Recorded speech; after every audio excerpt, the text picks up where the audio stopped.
My dear masters, my dear friends, my dear gods, எல்லோருக்கும் வணக்கம். குருமார்களான பிரம்மர்ஷி பிதாமக பத்ரிஜி அவர்களுக்கும், பிஎஸ்எஸ்எம், பிஎம்சி அனைத்து பிரமிழ் மாஸ்டர்ஸ்களுக்கும், சத்யம் பிரமிட் ஸ்பிரிச்சுவல் ஃபவுண்டேஷனுக்கும் என்னுடைய வணக்கத்தை தெரிவித்துக் கொள்கிறேன். தினமும் தியானம் செய்கிறோம், தினமும் சத்சங்கம் செய்கிறோம், தினமும் சுவாத்தியாயம் செய்கிறோம். எதற்காக செய்கிறோம் அப்படின்னா, தியான வாழ்க்கைக்காக, ஆன்மீக வாழ்க்கைக்காக. We are all doing meditation, book reading, and sharing our experiences with our friends. This is all because we want to lead a life of meditation and a spiritual life. இதற்காக தான் நாம தியானம் பண்றோம் மாஸ்டர்ஸ். தினமும் இந்த 3 விஷயங்கள் கடைபிடிக்கிறோம். இன்னைக்கு இந்த ஆன்மீக வாழ்க்கை என்றால் என்ன, தியான வாழ்க்கை என்றால் என்ன அப்படின்ற விஷயம் ஒரு புது பார்வையில் தெரிஞ்சுக்கலாம் மாஸ்டர்ஸ். நாம என்றால் யாரு?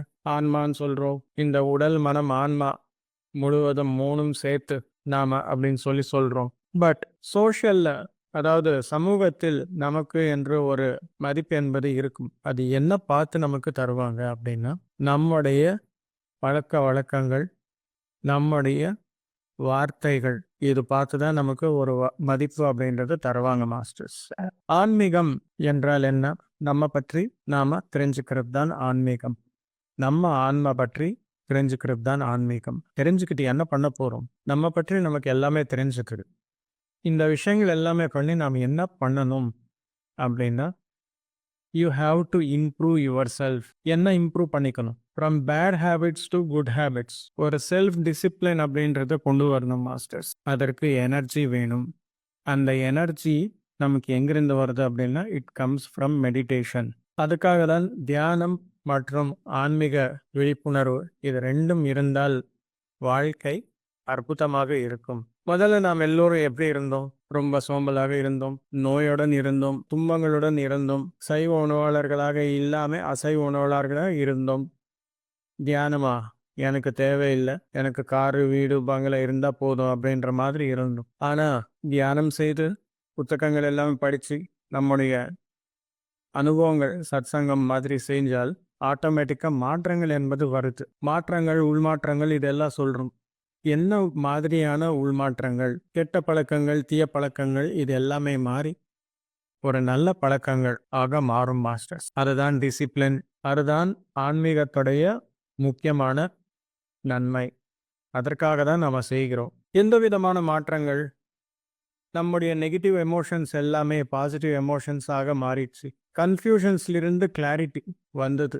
முதல்ல எல்லாமே பர்பஸ்லெஸ் சஃபரிங், அர்த்தமற்ற துன்பங்கள் எல்லாமே இருந்துச்சு. அது எல்லாமே போய் அர்த்தமுள்ள வாழ்க்கையாக மாறிடுச்சு. From purposeless suffering to purposeful living அப்படின்றது தான் மாஸ்டர்ஸ் டிரான்ஸ்ஃபர்மேஷன் அப்படின்னு. ஃப்ரம் ஹேட்ரிட் டு லவ், துவேஷத்திலிருந்து அன்பு மாறணும். எப்ப பார்த்தாலும் மன அழுத்தம், அங்கிருந்து ஒரு அமைதி. ஃப்ரம் ஸ்ட்ரெஸ் டு காம்னஸ், எங்கே பார்த்தாலும் எந்த நேரத்தில் பார்த்தாலும் பயம், அந்த பயத்திலிருந்து தைரியத்திற்கு வரணும். From restlessness to inner piece, யாருன்னு பார்த்தாலும் ஒரு ஜட்ஜ்மெண்ட் எப்பவுமே பண்ணிட்டே இருப்போம். அந்த ஜட்ஜ்மெண்ட்ல இருந்து அக்செப்டன்ஸுக்கு வரணும். ஒருத்தர் ஒரு மாதிரி இருக்கிறாரு, அவ பாரு எங்க இருக்கிறான், அவ பாரு எப்படி இருக்கிறான், we are judging. அவ பாரு எவ்வளோ கருப்பா இருக்கிறான், we are judging people, things. அந்த ஜட்ஜ்மெண்ட்ல இருந்து அக்செப்டன்ஸ், இருக்கிறது இருக்குபடியே அப்படியே அக்செப்ட் பண்றது.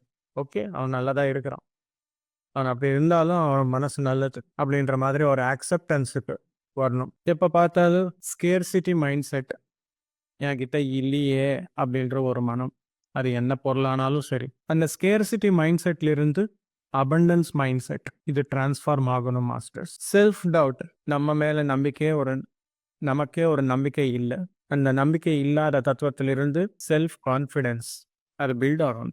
நம்ம பற்றி அதிகமான விஷயங்கள் தியானத்தின் மூலம் தெரிஞ்சுக்கிட்டால் மட்டுமே அந்த செல்ஃப் கான்ஃபிடென்ஸ் அப்படின்றது பில்ட் ஆகும். அப்படி இல்லை அப்படின்னா பில்ட் ஆகாது. ஃப்ரம் ரெசிஸ்டன்ஸ் டு ஃப்ளோ, எது பார்த்தாலும் என்னால் முடியாதுப்பா, நான் பண்ண மாட்டேன்ப்பா, இது சாத்தியமே இல்லை, ஃபர்ஸ்ட் வார்த்தையே நெகட்டிவாக வருது, இல்லை, வராது, போகாது அப்படின்ற மாதிரி. அங்கிருந்து ஃப்ளோ, இதுதான் பத்ரிஜி அவர்கள் நமக்கு சொல்லி கொடுத்துருக்காங்க. என்ன அப்படின்னா 13 சூத்திரங்கள் சுய வளர்ச்சிக்காக கொடுத்துருக்காங்க. அதில் முதலாவது பாயிண்ட் என்ன கொடுத்துருக்காங்க அப்படின்னா, என்ன சொன்னாலும் முதல்ல எஸ் சொல்லுங்க, அதுக்கப்புறமா நீங்கள் பண்ணுறீங்களா அப்படின்றது பாருங்க. பண்ணலனாலும் பரவாயில்ல, பட் எஸ் சொல்லுங்க பாசிட்டிவ் திங்ஸ்க்கு எல்லாமே. ஒருத்தர் ஏதோ ஆரம்பிக்கிறாரு, எஸ் சொல்லுங்க முதல்ல. அவர் தவறாக ஏதாவது செய்தால் நமக்கு ரைட்ஸ் இருக்கு, இல்லப்பா இது சரி இல்லை அப்படின்னு சொல்றது. ஆனால் ஏதோ ஆரம்பிக்கிறான், நல்ல விஷயம், எஸ் சொல்லணும் முதல்ல.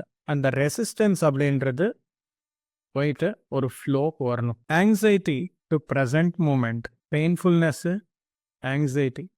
நம்ம கடந்த காலத்திலேயே இருப்போம் எப்போவுமே. நடந்த விஷயங்கள் எல்லாமே அந்த துன்பங்கள் திரும்பி திரும்பி கொண்டு வந்து அங்கேயே இருக்கிறோம்.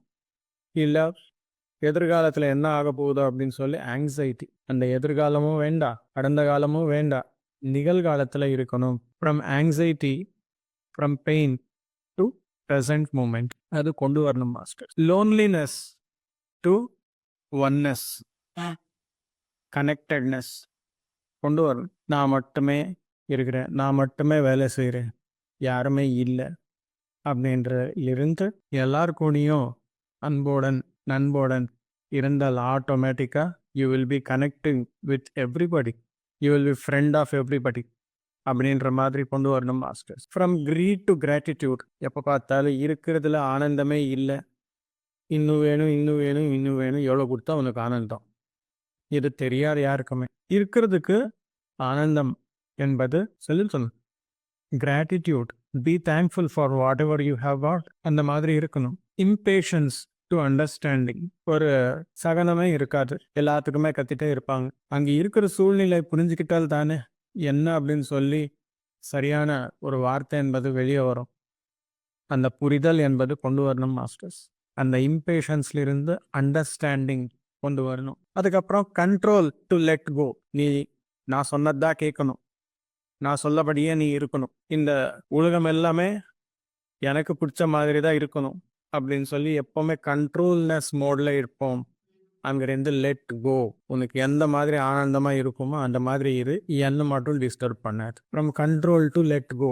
அண்ட் ஃபைனலாக நம்முடைய மைண்ட், மென்டல் ஹெல்த் நல்லா இருக்கணும் அப்படின்னா from overthinking to mindfulness, இது மிக முக்கியமானது. இது எல்லாம் எப்படி சரி பண்ணிக்கிறது? நமக்கு எந்த விதமான ஒரு தீய பழக்கமாகட்டும் கெட்ட பழக்கமாகட்டும் இருக்கு அப்படின்னா இந்த விஷயங்கள்ல ஏதோ ஒன்று கரெக்ட் பண்ணல அப்படின்னு சொல்லி அர்த்தம். இந்த விஷயங்கள் எல்லாமே கரெக்ட் பண்ணணும் அப்படின்னா சுவாத்தியாயம் மற்றும் தியான அனுபவங்களை பகிர்ந்துக்கிட்டால் மட்டும் நமக்கு கரெக்ஷன் எப்படி பண்ணிக்கணும் அப்படின்ற விஷயம் புரியுது.